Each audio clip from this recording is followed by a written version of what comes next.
Welcome to Chanchal sir physics fast classroom. आज हमारे YouTube चैनले आज के আমরা দ্বাদশ শ্রেণীর ক্লাসরুমে এসে গেছি। আজ আমরা ফিজিক্সের ইউনিট 2 অর্থাৎ প্রবাহী তড়িতের লেকচার নাম্বার 1 দেখব। এই ভিডিওতে তোমরা তড়িৎ কোষ, ওহমের সূত্র এবং রোধের উষ্ণতা গুণাঙ্ক সম্বন্ধে শিখবে। তো প্রথমেই যেটা জানতে হবে যে প্রবাহী তড়িৎ বিষয়টা কি। প্রবাহী তড়িৎ কি? প্রবাহী তড়িৎ হচ্ছে কোনো একটা তারের মধ্য দিয়ে যে কি হয়, একদিকে ইলেকট্রনের ফ্লো হয়, প্লাস থেকে মাইনাসের দিকে কি হয়, কারেন্ট যায়, আর মাইনাস থেকে প্লাসের দিকে হচ্ছে ইলেকট্রন। অর্থাৎ ইলেকট্রন যে দিকে যায় তার উল্টো দিকে ধরে নিই যে কারেন্ট প্রবাহিত হচ্ছে। তো এই যে কারেন্ট যাচ্ছে, এই কারেন্ট কিভাবে প্রকাশ করব? তাহলে এই তড়িৎ প্রবাহ মাত্রা একে কি দিয়ে প্রকাশ করা হয়? আই দিয়ে প্রকাশ করা হয়। আই সমান লিখতে পারি কি আধান, যেটাকে কিউ দিয়ে প্রকাশ করা হয় বাই সময় টি। অর্থাৎ কোনো একটা পরিবাহী তারের মধ্য দিয়ে যে পরিমাণ আধান একক সময়ে যায় সেটাই হয়ে যাবে কি ওই পরিবাহীর মধ্য দিয়ে তড়িৎ প্রবাহ মাত্রা। তাহলে টিটা যদি একক হয়ে যায় তাহলে আই সমান কিউ। তাহলে দেখো এই যে তড়িতের সৃষ্টি হচ্ছে, এই তড়িৎ পাঠাবে কে? এই তড়িৎ পাঠাতে গেলে অবশ্যই কিসের দরকার? কোনো তড়িৎ কোষের দরকার। তড়িৎ কোষ বা যেটাকে আমরা বলি ব্যাটারি, তড়িৎ কোষ বা ব্যাটারি। তাহলে এই তড়িৎ কোষ বা ব্যাটারি, এই তড়িৎ কোষ বা ব্যাটারি কিসের যোগান দেয়? কারেন্টের যোগান দেয়। কিন্তু সমস্যা হচ্ছে এই কারেন্টের যোগান দেয় বললাম, কিন্তু কারেন্টের যোগান তো এইভাবে দেওয়া যায় না। তড়িৎ কোষ কিন্তু কোনো আধান সৃষ্টি করে না। তড়িৎ কোষ কি করে? আধানগুলোকে একটা শক্তি দিয়ে আধানগুলোকে এক প্রান্ত থেকে আরেক প্রান্তে নিয়ে যায়। তাহলে আধান কিন্তু সৃষ্টি বা ধ্বংস করা যায় না। তাহলে আধান সৃষ্টিও হয় না, ধ্বংসও হয় না, সৃষ্টিও হয় না, ধ্বংসও হয় না। তাহলে আধানকে সৃষ্টি ধ্বংস করা যায় না। তাহলে আধানগুলোকে শক্তি প্রয়োগ করে এক প্রান্ত থেকে আরেক প্রান্তে নিয়ে যাওয়া হয়। আর এই আধানগুলো বাইরের কোনো রোধ বা কোনো তড়িৎ যন্ত্রে এই শক্তিটা ক্ষয় করে পুনরায় আবার ব্যাটারিতে ফিরে আসে। তাহলে এইভাবে আধানকে যে চালনা করছে, কেউ না কেউ শক্তি দিচ্ছে। কে শক্তি দেবে? ব্যাটারির মধ্যে আছে কি বিভিন্ন রকম রাসায়নিক পদার্থ, তাদের মধ্যে বিভিন্ন রাসায়নিক বিক্রিয়া হচ্ছে। এই রাসায়নিক বিক্রিয়াই হচ্ছে কি করছে, এই আধানগুলোকে কিন্তু শক্তির যোগান দিচ্ছে। অর্থাৎ রাসায়নিক শক্তিটা তড়িৎ শক্তিতে রূপান্তরিত হচ্ছে। তো এই যে বলছে একটা শক্তির যোগান দিচ্ছে, তো এই জিনিসটা আমরা তড়িৎচালক বল, এই তড়িৎচালক বল হিসাবে এটাকে আমরা দেখব। দেখো ধরো একটা ব্যাটারি আছে, ব্যাটারির মধ্যে কি আছে? বিভিন্ন কেমিক্যাল আছে। এই কেমিক্যালের সঙ্গে কি লাগানো আছে? দুটো তড়িৎদ্বার লাগানো আছে। একটাকে বলা হচ্ছে প্লাস তড়িৎদ্বার, এখানে কি আর একটাকে বলা হচ্ছে মাইনাস তড়িৎদ্বার। তাহলে এইটাকে যদি আমি বাইরে একটা রোধের সাহায্যে যোগ করে দিই, এটা আর, তাহলে কোন দিকে কারেন্ট যাবে? এই বরাবর প্লাস থেকে মাইনাস, এটা যাবে কারেন্ট। আর দেখো তাহলে বাইরে কি হবে? ইলেকট্রন কোন দিকে যাবে? মাইনাস থেকে প্লাসের দিকে ইলেকট্রন যাচ্ছে। ভিতরে কি হবে বলো তো? এখানে তাহলে ইলেকট্রন নিশ্চয়ই বেশি পরিমাণে আছে, এর জন্যই কি ইলেকট্রন বেশি আছে বলেই এটাকে কি বলা হচ্ছে? ঋণাত্মক তড়িৎদ্বার। আর এখানে ইলেকট্রন কম আছে তার জন্য এটাকে বলা হচ্ছে প্লাস তড়িৎদ্বার।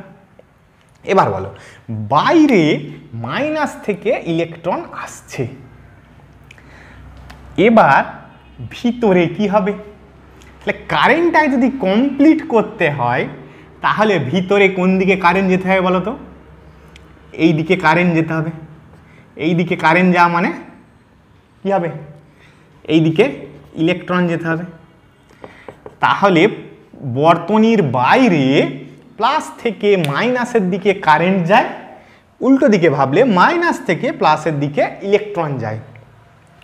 আর বর্তনীর অভ্যন্তর অর্থাৎ কোষের অভ্যন্তরে কি হবে, কারেন্ট যাবে মাইনাস থেকে প্লাসের দিকে আর ইলেকট্রন যাবে প্লাস থেকে মাইনাসের দিকে।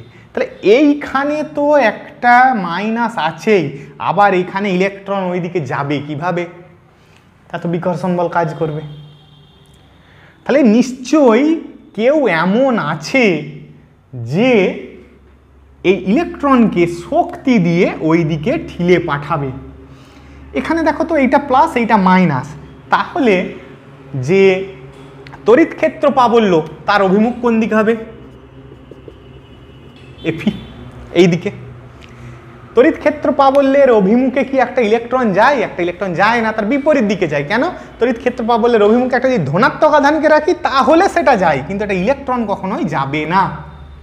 তাহলে এখানে কেউ একে এমন কিছু একটা বল প্রয়োগ করে ঠেলছে বা শক্তি দিয়ে ওকে শক্তিশালী করছে যেটা এই এফিটাকে কাটিয়ে প্লাস থেকে মাইনাসের দিকে ইলেকট্রনটা যায়।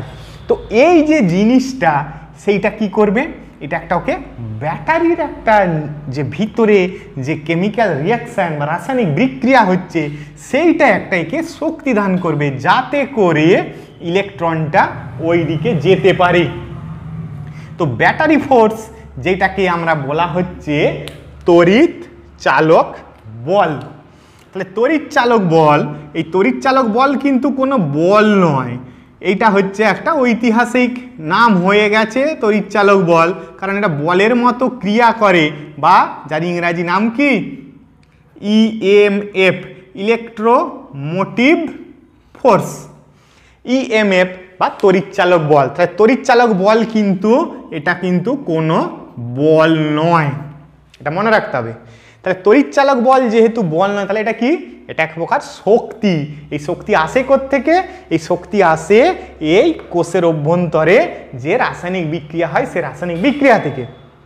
আর তাহলে এইটা হচ্ছে কি, এইটা এক প্রকার হচ্ছে শক্তি। তাহলে এই তড়িৎ চালক বলের উৎস হলো কি, এই উৎস হচ্ছে রাসায়নিক বিক্রিয়ার ফলে উৎপন্ন রাসায়নিক শক্তি। আর এই তড়িৎ চালক বল কি করে, তড়িৎ চালক বল হচ্ছে ইলেকট্রনকে প্লাস থেকে মাইনাসের দিকে ঠেলে সরিয়ে দেয়, না হলে কিন্তু এই সার্কিটটা কমপ্লিট হবে না। ক্লোজ না হলে কি ওপেন সার্কিট হয়ে যাবে, ওপেন সার্কিট না হলে কি হবে, কোনো রকম বাইরের বর্তনীতে কারেন্ট যাবে না। তাহলে বাইরের বর্তনীতে যদি প্রবাহ না থাকে তাহলে এই দুটো এই দুটো তড়িৎদ্বারের মধ্যে যে বিভব প্রভেদ হবে সেটাই কি কোষের তড়িৎ চালক বল। তড়িৎ চালক বলের সংজ্ঞা বলতে আমরা কি জানতে পারছি, যে দেখো এই যে বাইরের বর্তনীতে যদি কোনো কারেন্ট না থাকে তাহলে বাইরের বর্তনীতে প্রবাহ মাত্রা কি, প্রবাহ মাত্রা হচ্ছে নেই। এর মানে হলো বাইরের বর্তনীতে প্রবাহ মাত্রা নেই, মানে এটাকে যেটা বলা হচ্ছে ওপেন সার্কিট, ওপেন সার্কিট বা মুক্ত বর্তনী। তাহলে মুক্ত বর্তনীতে কি হবে, এই দুটো যে তড়িৎদ্বার আছে এই তড়িৎদ্বার দুটির মধ্যে যে বিভবের প্রভেদ এইটা কি আমরা কি বলবো, এটা কি বলবো, এর তড়িৎ চালক বল। এবারে দেখো তড়িৎ কোষ যে এইমাত্র দেখলাম, এই তড়িৎ কোষ হচ্ছে বিভিন্ন প্রকার ভেদ আছে। তড়িৎ কোষ হচ্ছে সাধারণত 3 প্রকার। তড়িৎ কোষ, এই তড়িৎ কোষ হচ্ছে 3 প্রকার। কি কি 3 প্রকার, একটাকে বলা হচ্ছে প্রাথমিক বা মুখ্য কোষ, 2 নম্বর কি গৌণ কোষ, আর 3 নম্বর কি প্রমাণ বা মানক কোষ। তো এই যে 3 প্রকার তড়িৎ কোষ আছে, এই 3 প্রকার তড়িৎ কোষের মধ্যে প্রাথমিক কোষ কোনগুলোকে বলা হবে, প্রাথমিক বা মুখ্য কোষ বলা হবে সেইগুলোকেই যেগুলো একবারে রেডিমেড, যাকে বলে জাস্ট কেমিক্যাল নিলাম, 2টো ইলেকট্রোড ডুবিয়ে দিলাম, বাইরে কোনো একটা তড়িৎ যন্ত্র দিয়ে দিলাম, কারেন্ট ফ্লো করবে। মানে আগে থেকে কোনো বাহ্যিক কোনো সহায়তা দরকার নেই, একবারে সেলফ ডিপেন্ডেন্ট। তাহলে কি হবে, আগে থেকে মানে কোনো রকম চার্জিংয়ের দরকার নেই, চার্জিং প্রয়োজন নেই, মানে বাহ্যিক কোনো তড়িৎ উৎসের প্রয়োজন নেই। যেমন উদাহরণ হচ্ছে কি সরল ভোল্টীয় কোষ, সরল ভোল্টীয় কোষ, ড্যানিয়েল কোষ ইত্যাদি, বা লেগল্যান্স কোষ, লেগল্যান্স কোষ। গৌণ কোষ কি করতে হবে, গৌণ কোষকে বলছে আগে থেকে কিন্তু চার্জ করতে হবে, এটা কিন্তু না হলে রেডিমেড নয়, মানে আগে থেকে কারেন্ট দিয়ে আগে ব্যাটারিটা চার্জ করতে হবে, সেই চার্জ করতে পারলে তবে আমরা তড়িৎ পাবো। যেমন ধরো মোবাইলের ব্যাটারি বা ইনভার্টারের ব্যাটারি, আগে থেকে কি করতে হয়, আমাদের চার্জ দিয়ে দিতে হয়, চার্জ না দিলে কিন্তু এইটা কাজ করতে পারবে না। তাহলে এটা কি করতে হবে, চার্জিং করতে হবে। তাহলে চার্জ করতে, তাহলে এর কিছু এক্সাম্পল দেখা যাক। এটা হচ্ছে লেড, অ্যাসিড, সঞ্চয়ক কোষ, ক্ষারীয় সঞ্চয়ক কোষ ইত্যাদি। আর 3 যে নম্বর আছে সেটাকে বলছে প্রমাণ বা মানক কোষ। এই কোষটা বিশেষ ব্যবহার হয় না আমাদের সাধারণভাবে, এটা পরীক্ষাগারে ব্যবহার করা হয়। এটা হচ্ছে সাধারণভাবে থাকে যেটা তড়িৎচালক বলটা স্থির থাকে, মানে কারেন্ট যতই তোমার যাক না কেন তড়িৎচালক বলটা সবসময় ফিক্সড। তাই এটা কি হয়ে যাবে যে তড়িৎচালক বল কি থাকবে, কনস্ট্যান্ট থাকবে বা স্থির থাকবে। এর উদাহরণ কি, ওয়েস্টন, ক্যাডমিয়াম কোষ। তাহলে এই 3 রকমের কোষ তোমরা দেখতে পেলে। এই 3 রকমের কোষের মধ্যে আমাদের এই প্রাথমিক আর গৌণ কোষটাই হচ্ছে প্রধানত উল্লেখযোগ্য, এটাই আমাদের বেশি করে জানতে হবে। তো এইটা জানবো এবং এদের আমরা পার্থক্যটা জেনে নেব যে প্রাথমিক ও গৌণ কোষের মধ্যে কি কি মূলগত বা ক্রিয়াগত পার্থক্য আছে। তো এটা এখন আমরা মুছে ফেলি, তোমরা একটু নোটটা করে নাও। তাহলে প্রাথমিক ও গৌণ কোষের যে পার্থক্যটা, তাহলে বাঁ পাশটা লিখছি কি প্রাথমিক কোষ, আর ডান পাশটা লিখছি গৌণ কোষ। তো দেখো প্রাথমিক কোষ কি বললাম, চার্জ করতে হয় না, না one time use and throw. তাহলে এটাকে কি বারবার ব্যবহার করা যায় না, বারবার ব্যবহার করা যায় না। ধরো দোকানে যে পেন্সিল ব্যাটারি কিনো, সেইটা কি ব্যবহার করতে পারো, চার্জ শেষ হয়ে যায়, অর্থাৎ এটা হচ্ছে কি বলবো অপ্রত্যাবর্তক। তাই এটা একটা প্রাথমিক কোষের উদাহরণ। আর এটা কি হবে, বারবার ব্যবহার করা যাবে, বারবার ব্যবহার করা যাবে, চার্জ করলি আবার তুমি ব্যবহার করতে পারবো। যেমন মোবাইলের ব্যাটারি, এটাকে বলা হচ্ছে প্রত্যাবর্তক কোষ। এইটার কি অভ্যন্তরীণ রোধ বেশি, এইটা কি অভ্যন্তরীণ রোধ কম। এটাকে কি বলা হবে, এইটা তড়িৎচালক বলের উৎস হিসাবে ব্যবহার করা হয়। আর এইটা তড়িৎ প্রবাহের উৎস হিসাবে ব্যবহার করা হয়। তাহলে দেখো এই যে 3টে পার্থক্য, এই 3টে পার্থক্য মোটামুটি ইম্পর্টেন্ট। এবার আমরা দেখব যে এই যে তোমরা দেখেছো খেয়াল করে যে আমরা এখন মোবাইলে কি ব্যবহার করছি বলো তো, 4000 mAh, 6000 mAh ইত্যাদি ব্যাটারি। আগেকার দিন, আজ থেকে ধরো 15 বছর আগে কত ব্যাটারি ব্যবহার হতো জানো মোবাইলে, 700-800 mAh-এর। এখন 4000, 5000, 6000 mAh ব্যাটারি। তো এই mAh এই বিষয়টা কি? এইটা হচ্ছে তড়িৎ কোষের সামর্থ্যের একক। তাহলে তড়িৎ কোষের সামর্থ্য,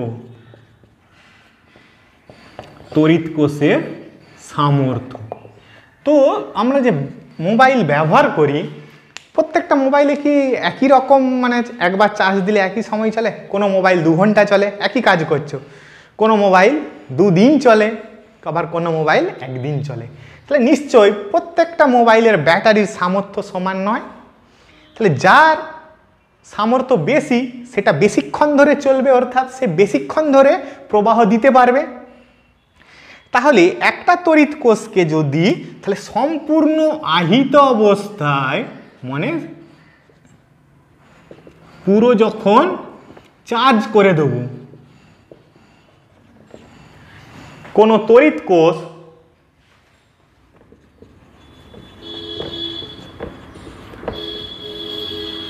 তড়িৎ কোষ বাহ্যিক বর্তনীতে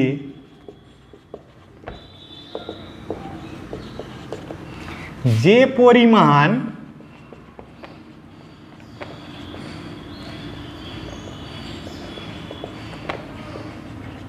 তড়িতাধান দিতে পারে তাকে ওই তড়িৎ কোষের সামর্থ্য বলা হয়। তাহলে এর একক কি? এর একক হচ্ছে মিলি অ্যাম্পিয়ার আওয়ার বা mAh, বা আর যদি বড় একক হয় অ্যাম্পিয়ার আওয়ার। তাহলে অ্যাম্পিয়ার আওয়ার বা অ্যাম্পিয়ার ঘন্টা, আর ছোট একক হয়ে যাবে মিলি অ্যাম্পিয়ার আওয়ার। তাহলে একটা মোবাইলের ব্যাটারি 6000 mAh বলতে কি বুঝি? তাহলে একটা কোশ্চেন ধরো, একটি ব্যাটারির সামর্থ্য 6000 mAh বলতে কি বুঝি, কি বোঝায়? কি ব্যাটারিটি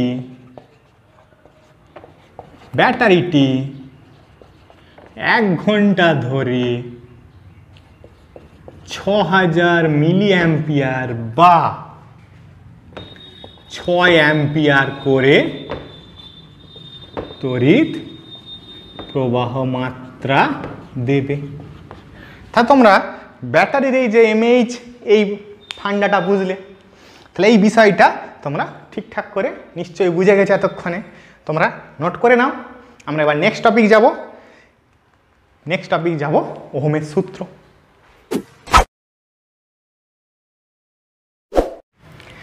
ওহমের সূত্র তোমরা দশম শ্রেণীতে পড়েছো।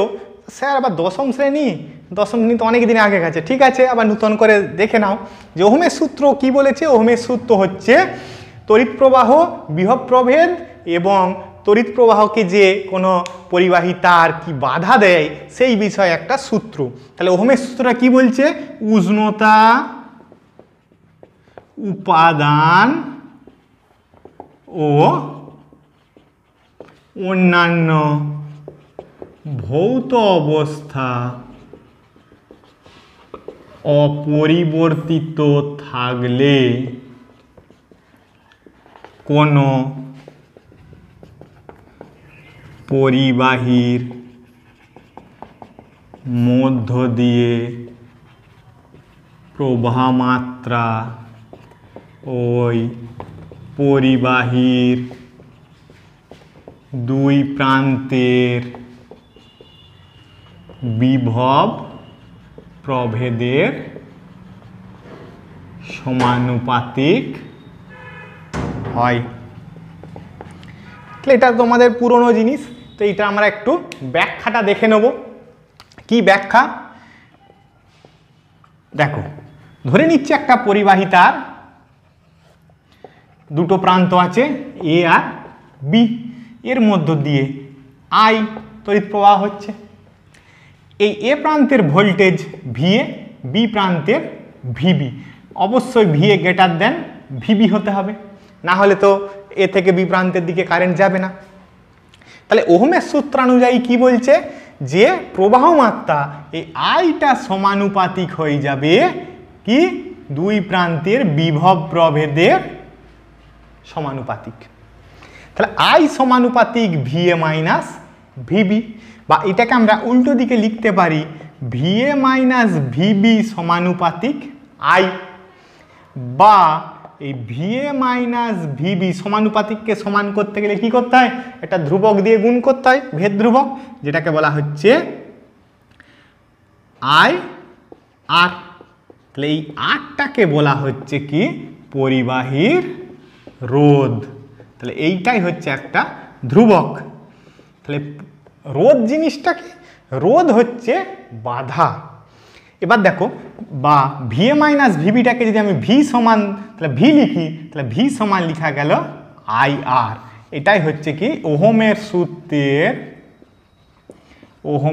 সূত্রের গাণিতিক রূপ। তাহলে এই যে রোধ, এই রোধ হচ্ছে বাধা। কে বাধা দেবে, এই যে পরিবাহী তারের অভ্যন্তরে যে বিভিন্ন অনুপরমাণু আছে, এই অনুপরমাণুগুলো ওই ইলেকট্রনের মানে ইলেকট্রনটা ওর ভিতর দিকে যেতে গেলে বাধা সৃষ্টি করবে, এটাই হচ্ছে রোধ। তো এই রোধটা এখান থেকে দেখলাম।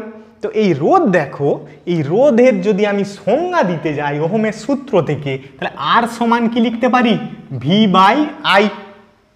তাহলে ওহমের সূত্র থেকে যদি রোধের সংজ্ঞা দিতে যাই তাহলে কি বলতে পারি, তাহলে দেখো কোনো পরিবাহীর দুই প্রান্তের বিভব প্রভেদ এবং প্রবাহ মাত্রার অনুপাতকে কি বলবো, ওই পরিবাহী রোধ। তাহলে কোনো তাহলে ওহমের সূত্র থেকে রোধের সংজ্ঞা কি জানবো, তাহলে কোনো পরিবাহীর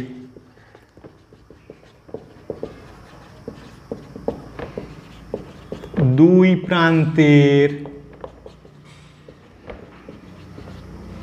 বিভব প্রভেদ ও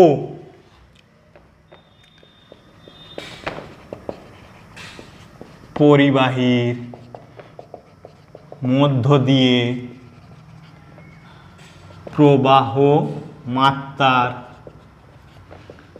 অনুপাতকে ওই পরিবাহীর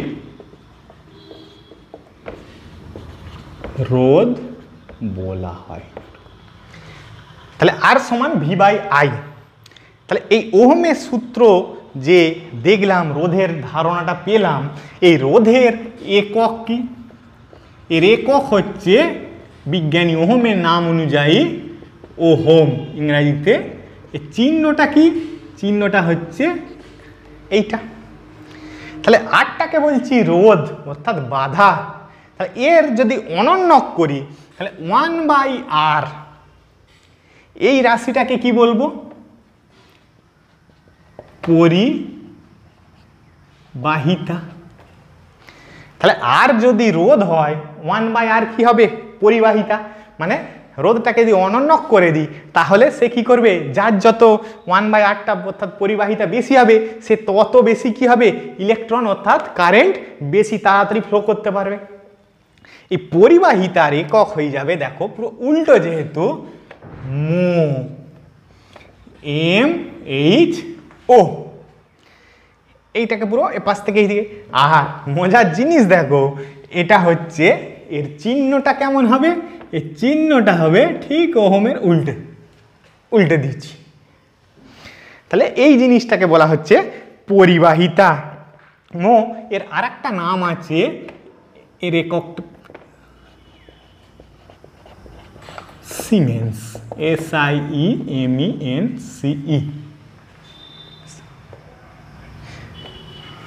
SIEMENCE, সিমেন্স। তো দেখো এবার এই যে রোধ, ওহমের সূত্র, পরিবাহিতা জানলে, এবার তোমরা এই রোধের সংজ্ঞা কি বলবে বলো তো। সংজ্ঞা তো ওহমের সূত্র থেকে জেনেছি, তাহলে 1 ওহম রোধ কতটা, তাহলে 1 ওহম রোধ 1 ওহম রোধ কতটা দেখো, তাহলে আর সমান কি জানলাম, ভি বাই আই। দেখো আর সমান 1 হবে, আর সমান 1 কখন, যদি ভিটা 1 আইটা 1 হয়। তাহলে কোনো পরিবাহী দুই প্রান্তের বিভব প্রভেদ যদি একক হলে প্রবাহ মাত্রা একক হয়, তাহলে ওই পরিবাহী রোধকে কি বলবো, 1 ওহম। তাহলে দেখো কোনো পরিবাহীর দুই প্রান্তের বিভব প্রভেদ 1 ভোল্ট হলে যদি তড়িৎ প্রবাহ মাত্রা 1 অ্যাম্পিয়ার হয়, তাহলে পরিবাহীর রোধকে 1 ওহম বলা হয়। তাহলে 1 ওহমের সংজ্ঞাটা জেনে গেলে, তাহলে 1 ওহমের সংজ্ঞাটা জেনে যাওয়ার পর আমরা এখন দেখতে পারি যে এই ওহমের সূত্র যে যে পরিবাহী মেনে চলে তাদেরকে কি বলা হয়, তাদেরকে বলা হয় ওহমীয় পরিবাহী, তাদেরকে বলা হবে ওহমীয় পরিবাহী। আর যারা মেনে চলবে না তাদেরকে বলবো ওহমীয় পরিবাহী। দেখো ওহমীয় পরিবাহী কারা, ওহমীয় পরিবাহী হচ্ছে বেশিরভাগ ধাতুগুলো। আর অওহমীয় পরিবাহী কারা, অওহমীয় পরিবাহী হচ্ছে যেমন ধরো ডায়োড, অর্ধপরিবাহী ইত্যাদি। তাহলে যারা ওহমের সূত্র মেনে চলে তাদের যদি আমি ভিআই লেখচিত্র অঙ্কন করি, সেই লেখচিত্রটা কেমন হবে বলো তো। ধরো এইদিকে ভি, এদিকে ধরো আই, এদিকে ভি, তো কেমন হবে, মূল বিন্দুগামী সরল রেখা।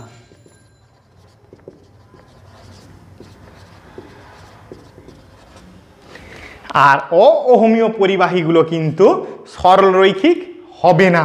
তো সরল রৈখিক হবে না, তাহলে কেমন হবে সেটা আমরা পরে জানবো, যে ডায়োড অর্ধপরিবাহীতে ভিআই লেখচিত্র বা আইভি লেখচিত্র কেমন হয়। তাহলে তোমরা নিশ্চয়ই ওহমের সূত্রের বিভিন্ন বিষয়গুলো জেনে গেছো, তাহলে এটা ভালো করে নোট করে নাও। আমরা এবার নেক্সট টপিক যাব, রোধের উষ্ণতা গুণাঙ্ক। বিজ্ঞানী ক্যালেন্ডার বলেছিলেন যে যদি কোনো পরিবাহীর উষ্ণতা বৃদ্ধি করা হয় তাহলে তার রোধ বৃদ্ধি পায়।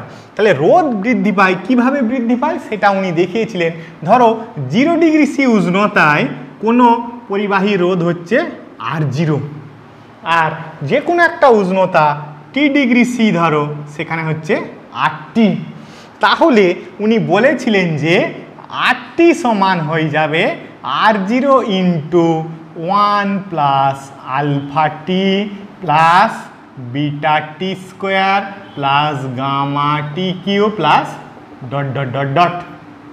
তো এখানে এই আলফা বিটা গামা এরা হচ্ছে কি ধ্রুবক, যাদের মান ক্রমান্বয়ে কমতে কমতে, মানে আলফাটার মান বড়, বিটার মান ছোট, তার থেকে গামা আরও ছোট, এইভাবে পরপর কমতে কমতে চলে যাবে। তাহলে যদি এই উষ্ণতা বৃদ্ধিটা কম হয়, তাহলে কম হলে কি লেখা যাবে, RT সমান R0 ইন্টু 1 প্লাস আলফা টি।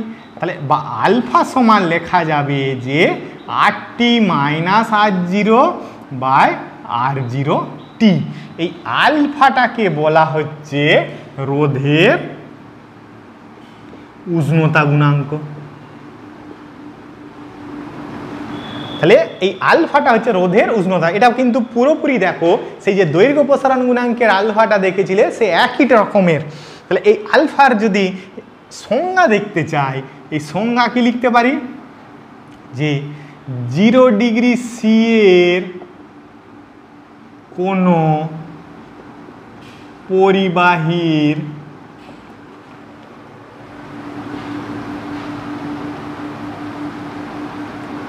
উষ্ণতা 1 ডিগ্রি সি করে বৃদ্ধি করা হলে প্রতি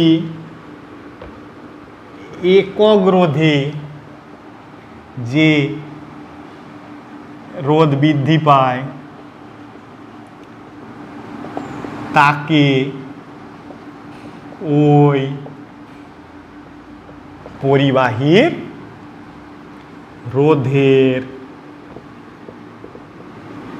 উষ্ণতা গুণাঙ্ক বলা হয়। তাহলে এই 0 ডিগ্রি সিটা কিন্তু ইম্পর্টেন্ট, তাহলে 0-তে রাখতে হবে প্রথম, তারপর 1 ডিগ্রি করে বাড়িয়ে বাড়িয়ে যেতে পারি। তাহলে দেখো এর একক কি হবে, এর একক হবে 1/t এর একক, মানে পার ডিগ্রি সি। তাহলে এর একক হয়ে যাবে সিজিএস পদ্ধতিতে কি হবে পার ডিগ্রি সি, এসআই পদ্ধতিতে কি হবে পার কেলভিন। তাহলে উষ্ণতা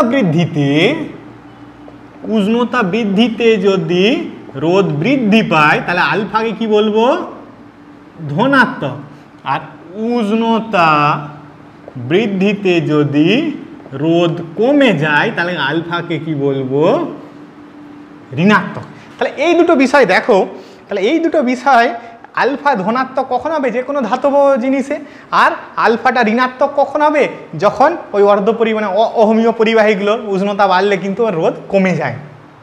এবার আমরা দেখব যে কোন কোন বস্তুর উষ্ণতা বৃদ্ধিতে রোধের কীরূপ পরিবর্তন হয়। কীরূপ পরিবর্তন হবে দেখো, তো ধরো সাধারণ ধাতু, এইদিকে উষ্ণতা এইদিকে রোধ, তাহলে এদের কি হবে, এদের এটা 0-তে দেখো একটা নির্দিষ্ট রোধ থাকবে, এইভাবে বাড়বে, এটা হচ্ছে সাধারণ ধাতু। সাধারণ ধাতু এবারে কাদের করব, এবারে ম্যাঙ্গানিন বা কনস্ট্যান্টাইন, এদের উষ্ণতা বৃদ্ধিতে রোধের বৃদ্ধির পরিমাণ ভীষণ কম, প্রায় স্ট্রেট লাইন দেখো একটুখানি বেড়েছে। এর কি হবে দেখো, অর্ধপরিবাহীর কি হবে, অর্ধপরিবাহীর কি হবে, অর্ধপরিবাহীর হবে যেটা কমতে থাকবে, এদিকে টি এইদিকে আর, যত উষ্ণতা বৃদ্ধি করব এটা কমতে থাকবে। আর যদি অতি পরিবাহী হয়, অতি পরিবাহী জিনিসটা সুপার কন্ডাক্টর, তো এই বিষয়টা একটু দেখো অন্যরকম, একটা নির্দিষ্ট ধরো এই যে এইদিকে টি, তাহলে একটা নির্দিষ্ট উষ্ণতার থেকে কম উষ্ণতায় এর রোধ কিন্তু 0, আর এই যেই উষ্ণতাটা ওই একটা নির্দিষ্ট ধরো টিসি সংকট উষ্ণতা, তার নিচে কি আছে 0, যেই সংকট উষ্ণতায় পৌঁছে গেল পরিবাহীটা কিন্তু মানে এই অতি পরিবাহীটা কিন্তু এই পরিবাহীর ন্যায় আচরণ করবে। তাহলে দেখো এখানে ওই একই রকম আচরণ করবে, তাহলে এইটা হচ্ছে সংকট উষ্ণতা। তাহলে এই বিষয়গুলো ভালো করে একটুখানি খাতায় নোট করে নাও। তাহলে সংকট উষ্ণতার নিচে এই 0, যেই সংকট উষ্ণতায় পৌঁছালো অমনি কি হলো সাধারণ পরিবাহীর মতো হয়ে গেল, সাধারণ পরিবাহীর মতো হয়ে গ্রাফটা আবার এরকম হবে। তাহলে এই পুরো বিষয়টা খুব সুন্দর করে নোট করে নাও। আমরা এরপর যে জিনিসটা জানবো সেই জিনিসটা হচ্ছে যে এই যে ওহমের সূত্রে যে দেখলাম যে বিভিন্ন ভৌত অবস্থা বা অন্যান্য যে বিভিন্ন যে বিষয় তার উপর রোধ কিভাবে নির্ভর করে সেই জিনিসটা এক্ষুনি আমরা জানতে চলেছি। তাহলে 1 নম্বর দেখো, 1 নম্বর যেটা দেখব রোধের উপর কার প্রভাব, আলোর প্রভাব। তাহলে আলো, তো সেলেনিয়াম বলে একটা ধাতু আছে, সেলেনিয়াম, এর উপর যদি আলো পড়ে তাহলে আলো যদি বৃদ্ধি পায় রোধ কি করবে হ্রাস পাবে। তাহলে সেলেনিয়াম ধাতুর উপর আলো পড়লে এর রোধ হ্রাস পাবে। 2 নম্বর চৌম্বক ক্ষেত্র, বিসমাথ, তোমরা সবাই নাম শুনেছ, অ্যান্টিমনি, আর্সেনিক, বিসমাথ। তাহলে বিসমাথকে যদি চৌম্বক ক্ষেত্রে রাখা হয়, চৌম্বক ক্ষেত্রে রাখা হলে কী হবে, এটা যদি চৌম্বক ক্ষেত্রে বাড়ানো হয় তাহলে কী হবে, রোধ বৃদ্ধি পাবে। 3 নম্বর চাপের প্রভাব, চাপের প্রভাব, কার্বন গুঁড়ো, কার্বন গুঁড়োর উপর চাপ যদি বাড়ানো হয় রোধ কমে যাবে। এই ধর্মটা কাজে লাগিয়ে মাইক্রোফোন তৈরি করা হয়েছে। মাইক্রোফোন যত কথা বলবে তত কী হবে, শব্দ শক্তি কী হবে, চাপ দেবে শব্দ তরঙ্গ, চাপ দিলেই কী হবে, রোদটা কমে যাবে, রোদটা কমে গেলেই কী হবে, বেশি কারেন্ট যাবে, তাহলে জোর সাউন্ড পাবে। তাহলে আমি জোরে কথা বললে বেশি চাপ পড়লেও মাইক্রোফোনের যে কার্বন গুঁড়ো থাকে তাহলে রোদ কমে গেলে বেশি সাউন্ড অটোমেটিক হবে। এবারে 4 নম্বর দেখো দৈর্ঘ্যের প্রভাব।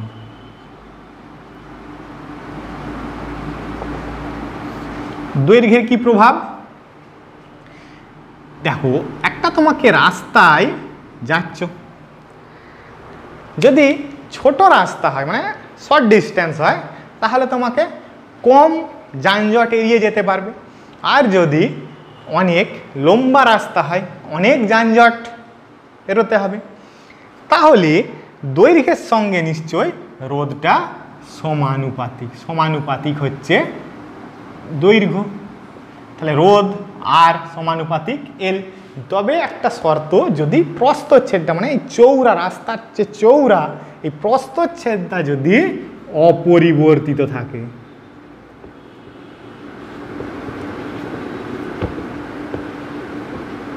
প্রস্থচ্ছেদকে কি লিখতে পারি, এ দিয়ে লিখতে পারি। নেক্সট রোধ, তাহলে এটা এবার প্রস্থচ্ছেদের সঙ্গে কেমন নির্ভরশীল দেখি। প্রস্থচ্ছেদের প্রভাব, এই প্রস্থচ্ছেদের সঙ্গে এই রোধটা সমানুপাতিক 1 প্রস্থচ্ছেদ মানে ব্যস্তানুপাতিক। দেখো একটা খুব সরু রাস্তা দিয়ে যেতে হবে তোমার, কিন্তু খুব কষ্ট হবে। আর যদি সেটাই যদি রাস্তাটা চৌড়া হয়ে যায়, এই চৌড়া হয়ে গেলে কিন্তু তুমি সহজেই যেতে পারবে। তাহলে এক্ষেত্রে কি দৈর্ঘ্যটা, দৈর্ঘ্য অপরিবর্তিত।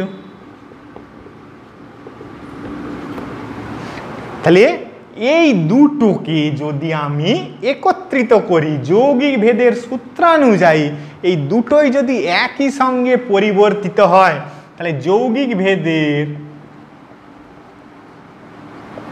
সূত্রানুযায়ী কি লিখতে পারি, দৈর্ঘ্য ও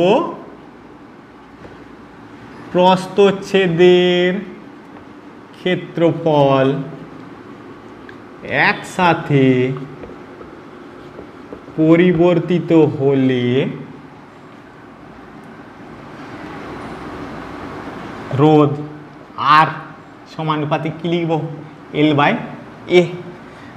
সমানুপাতিককে সমান করতে দিয়ে কি হবে, একটা ধ্রুবক দিয়ে গুণ করতে হবে, যেটাকে বলা হচ্ছে রো। এই রোটাকে বলা হচ্ছে পরিবাহীর রোধাঙ্ক বা আপেক্ষিক রোধ।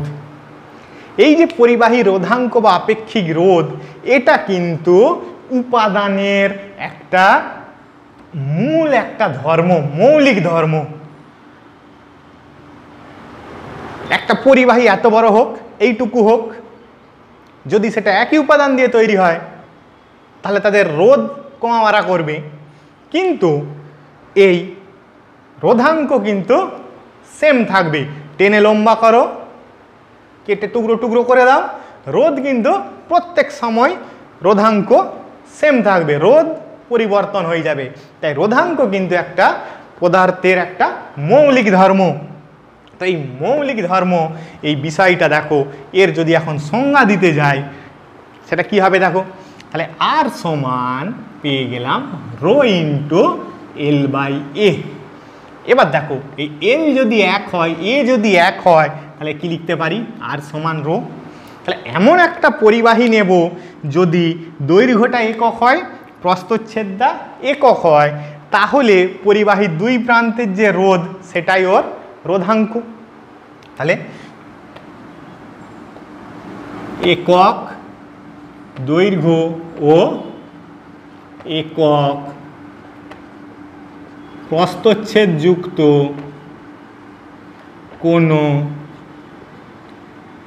পরিবাহীর দুই প্রান্তের রোধকে ওই পরিবাহীর উপাদানে, দেখো উপাদানের, পরিবাহী রোধাঙ্ক নয়, পরিবাহীর উপাদানের রোধাঙ্ক বলা হয়। তাহলে এই একক দৈর্ঘ্য একক প্রস্থচ্ছেদ এই বিষয়টা কোন একটা জ্যামিতিক আকারের আছে বলো তো? ঘনক। ঘনকের কি হবে? একটা ঘনক নিলাম, ধরো দৈর্ঘ্য প্রস্থ উচ্চতা সব যদি একক হয়, তাহলে দৈর্ঘ্য একক, প্রস্থ একক, গভীরতা একক বা উচ্চতা একক, যাই হোক। তাহলে এর যদি তাহলে কোনো একক দৈর্ঘ্য সম্পন্ন ঘনকের দুই বিপরীত পৃষ্ঠের রোধকে ওই ঘনকের উপাদানের রোধাঙ্ক বলা হয়। তাহলে দুরকম সংজ্ঞায় তোমরা লিখতে পারো। তো এই রোধাঙ্কের আমরা এককটা জেনে নিই একটু। রোধাঙ্কের একক কি? সিজিএস একক। দেখো তাহলে রো সমান কি লিখতে পারি আমরা? আর ইন্টু এ বাই এল। তাহলে ওহম এ কি? ক্ষেত্রফলের একক, সেমি স্কোয়ার বাই দৈর্ঘ্য একক সেমি। তাহলে এটাকে লেখা যাচ্ছে হচ্ছে ওহম সেমি। আর এসআই পদ্ধতিতে কি হবে? Ohm metre. এবার 1/r কে বলেছিলাম পরিবাহিতা, তাহলে 1/ρ কে কি বলা হচ্ছে? এটাকে ধরা হচ্ছে সিগমা, পরিবাহিতাঙ্ক। তাহলে রোধাঙ্কের অনন্যক হচ্ছে পরিবাহিতাঙ্ক। তাহলে এই পরিবাহিতাঙ্ক কি? রোধাঙ্ক ঠিক যেমন যেমন আচরণ করে, পরিবাহিতাঙ্ক কিন্তু ঠিক তেমন তেমন আচরণ করে, ঠিক তার বিপরীতটা। রোধাঙ্ক বাধা দেয়, পরিবাহিতাঙ্ক যেতে সাহায্য করে। তাহলে পরিবাহিতাঙ্কের এককটা কি হবে? পরিবাহিতাঙ্কের একক হয়ে যাবে মো, ধরো এসআই একক মো মিটার ইনভার্স। আর সিজিএসে কি হবে? মো সেমি ইনভার্স। তাহলে বিষয়গুলো নিশ্চয়ই সুন্দর করে তোমরা এতক্ষণে বুঝে গেছো। এবার এই বিষয়গুলো তোমরা সুন্দর করে নোট করে নেবে এবং তোমাদের যে টেক্সট বই আছে, আমি টেক্সট বইটাই বেশি পছন্দ করি, সেই টেক্সট বই দেখে ভালো করে আয়ত্ত করে নেবে। মাথায় একবার ঢুকিয়ে নিলে কিন্তু এই জিনিসটার কোনো দিন ভুল হবে না। আর যদি এই ভিডিও ভালো লেগে থাকে এবং তোমরা যদি উপকার পাও, তা তোমাদের বন্ধুদের সঙ্গে কি করবে? শেয়ার করবে, তাদেরকে লাইক করতে বলবে, নিজেরাও লাইক করবে এবং আমার চ্যানেলটিতেও তোমরা অলরেডি আশা করি সাবস্ক্রাইব করেই নিয়েছো, এরপর তাদেরকেও সাবস্ক্রাইব করতে বলবে। ধন্যবাদ।